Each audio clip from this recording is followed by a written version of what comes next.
The ROV went into the water at 0600 hours.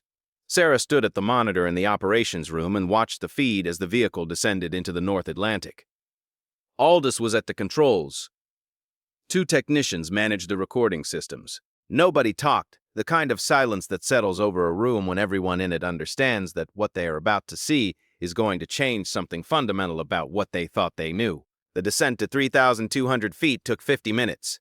At 1,000 feet, the water went completely black. The ROV lights pushed 15 feet into the dark in every direction, and beyond that there was nothing but pressure and cold and the weight of more than half a mile of ocean above them. Sarah watched the depth gauge and the sonar and kept her breathing steady, and did not think about the moving contacts inside the three hulls, because thinking about them was not useful right now, and useful was what she needed to be. At 3,000 feet, the sonar picked up the first hull.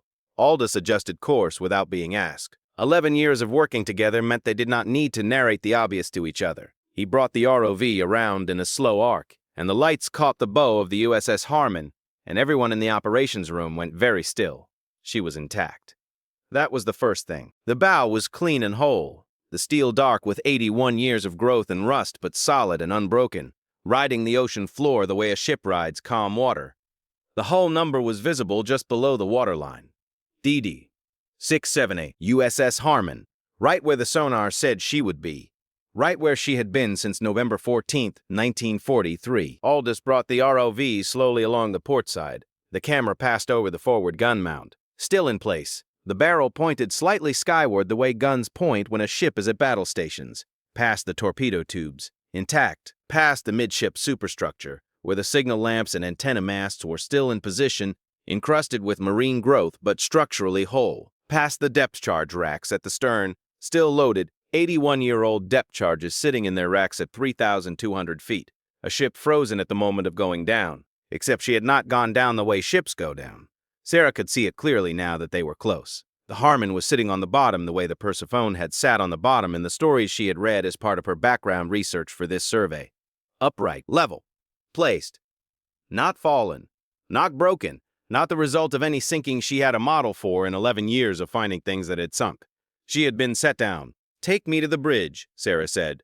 Aldus brought the ROV up along the superstructure to the bridge level. The bridge windows were rectangular ports set into the steel, the glass still intact after 81 years, thick navy glass that had held against the pressure at 3,200 feet the way it was designed to hold against Atlantic weather on the surface. The ROV lights went up against the bridge windows.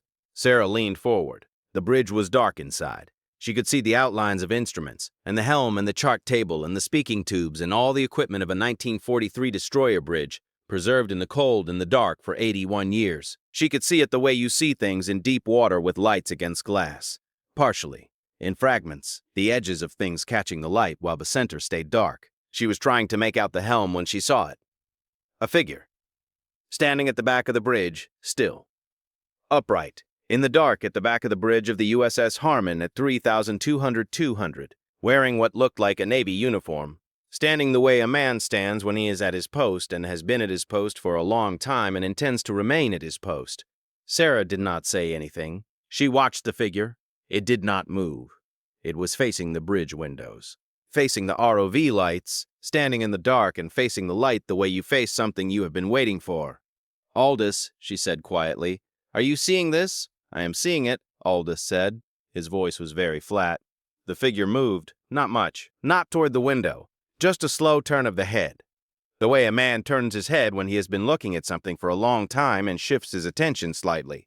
It turned its head, and then it was looking directly at the camera, directly into the lens. One of the technicians pushed back from his station and stood up. Sarah did not blame him. She kept her eyes on the monitor. The figure raised one hand, slowly, deliberately, and it pressed that hand flat against the inside of the bridge window. A human hand in a Navy uniform sleeve pressed against the glass of a ship that had been at 3,200 feet since 1943. Sarah pressed her own hand flat against the monitor screen. She did not know why she did that. The same instinct that makes you reach back when someone reaches out. Something older than reason. The figure kept its hand on the glass. "Sarah," Aldus said. "The other ships." Sarah looked at the secondary sonar returns on the edge of the screen. The USS Calloway, the USS Brent, both still in position in the formation, both showing movement inside. "Check the Calloway," she said.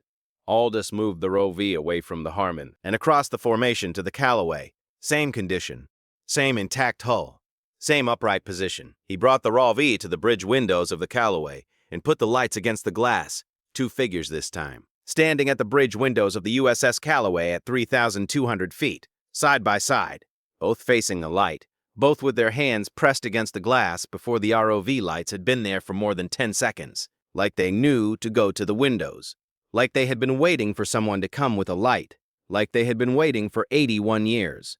Sarah stood up from her monitor station. She walked to the porthole of the operations room and looked out at the North Atlantic, the surface of the ocean above 3,200 feet of water, and 3 ships and whatever was aboard them that was pressing its hands against the glass in the dark. She thought about 261 men.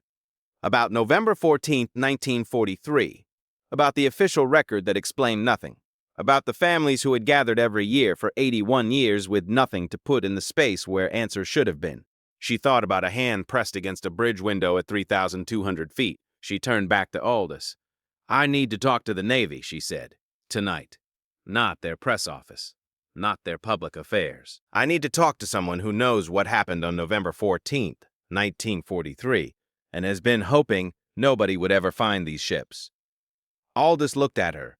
"Do you think they know?" he said. Sarah looked at the monitor, at the sonar returns of 3 ships in formation on the ocean floor, at the moving contacts inside all 3 hulls. "I think they have always known," she said. "I think that is exactly why they never looked." Chapter 2 ends here. Chapter 3 coming Friday. Subscribe to The Drifting Dark. The crew of the dead fleet is still at their posts, and the Navy has some explaining to do.